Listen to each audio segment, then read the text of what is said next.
5 specific factors in an overall assessment of Armenian defense reform. Second, I want to focus on 5 specific factors of the state of reform today. And my last focus will be on looking at the outlook, over the horizon threats coming to Armenian defense. But first of all, in terms of the overall assessment, the first factor is the achievement of state building, the achievement of transformation from a paramilitary force fighting in Nagorno-Karabakh to the formation of a standing armed forces of the Republic of Armenia with a unified chain of command. This unified structure was perhaps an accomplishment we often underestimate. The professionalization of the Armenian armed forces was a remarkable achievement. It also underlines one element of stability Armenia has more than many former Soviet states. Very predictable, very stable civil-military relations. There is no threat of a military coup in Armenian recent history. The second element in an overall assessment is a very positive assessment of readiness and training. Armenia militarily has a very good situational awareness of what's required for combat readiness. The third factor in an overall assessment is what's called force posture, in terms of the defensive nature that drives the force posture of the Armenian armed forces. Armenia is the only country in this region to control all of its territory. At the same time, there is no power projection.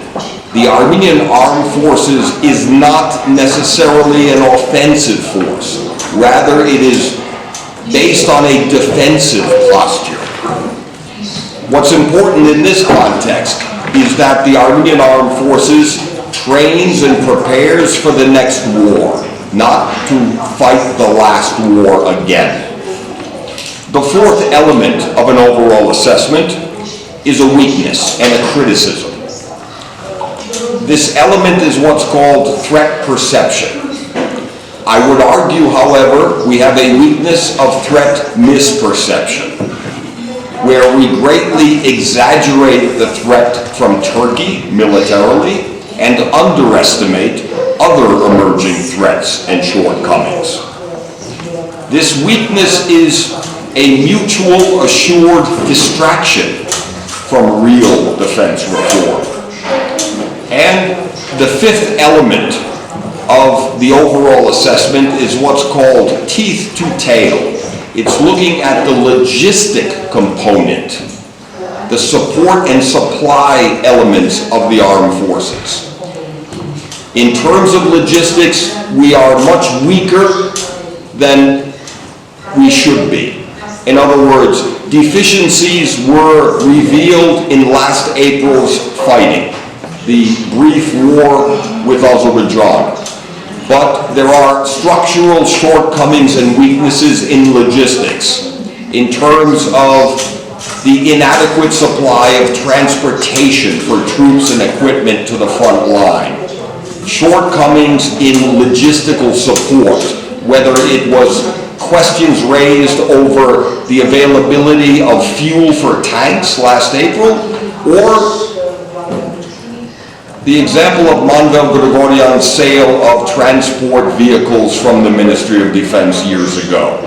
There are egregious abuses in the past that we have yet to fully recover from. The second area is the state of reform today, and looking at the first of 5 factors of where we are today in terms of reform.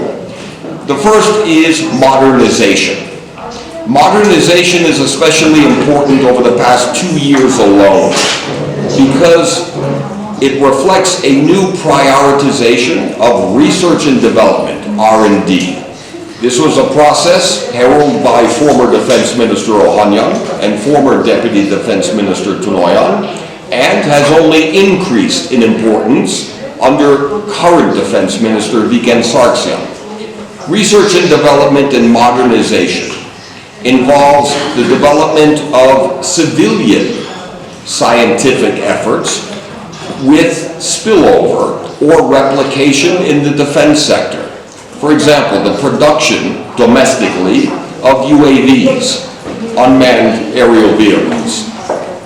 At the same time, it also represents a new focus on cybersecurity and cyber war. But we also see this specifically in Armenia's relationship with NATO over the past several years, where under the IPAPs of earlier times, Armenia has prioritized battlefield medicine, for example. In other words, niche capabilities in terms of the modernization of the force. The second element of this state of reform, in addition to modernization, is professionalization. This means a transformation from a conscript force to contract-based service. This is also very important in terms of interoperability.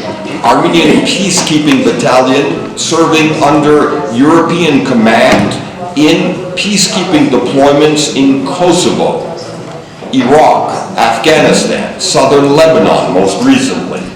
This is very important in terms of developing professionalization of our military. A related element is the development of NCOs, non-commissioned officers, which is very much an American model of unit autonomy, where unlike the traditional Soviet system, smaller units have much more autonomy and freedom to act without necessarily being restrained by the immediate approval of action by the chain of command. Yes. And the NCO concept is especially important for Armenia for the patroning and mentoring of sergeants. The sergeant is actually essential for unit discipline, unit cohesion, also important to combat hazing practices within the armed forces. The third element in the current state of reform are a good reflection and recognition of smart priorities of reform. To be specific, two priorities of Armenian defense reform are very important in the areas of human resources and personnel and in the area of military education.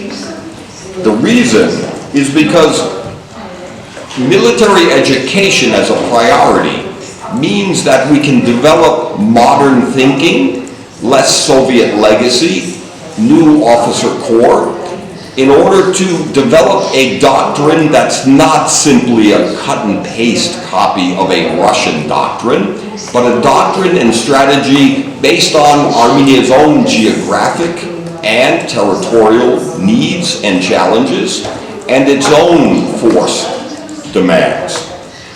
Human resources is equally important because it's a very effective way to root out corruption within the armed forces. Human resources means the systems of promotion and assignment of mid to senior level officers is no longer based on patronage, but is based on professional qualifications. Because to be honest, for too long, paramilitary fighters from the Karabakh War in the early 1990s no longer or necessarily qualify for repeated promotions. Promotions are based on current performance, not past performance. It's also a way to end practices that impede professionalization.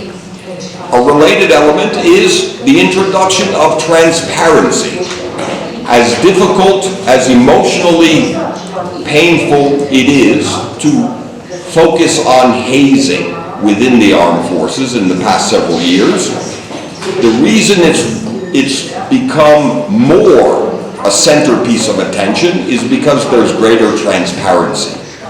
Moreover, a willingness to be much more honest with society and the population.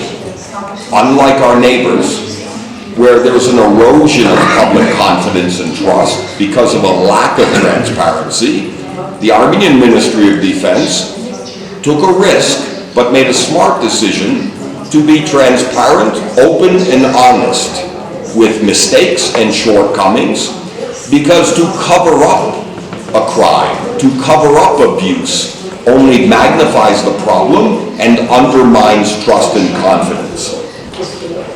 The fourth element of the state of reform is anti-corruption.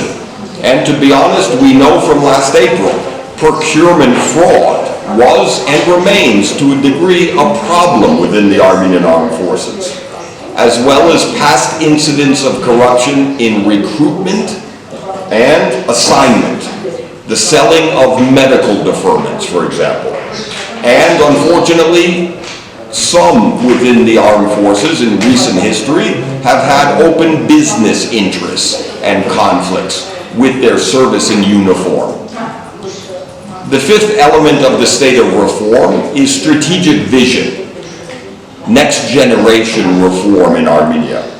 This is an ongoing process, not yet complete, and it's also emphasizing the need for an Armenian, not necessarily a Soviet Armenian military doctrine, and actually a strategic vision based on Armenia's needs as a country, not as a partner of Russia, and not just as a CSTO member.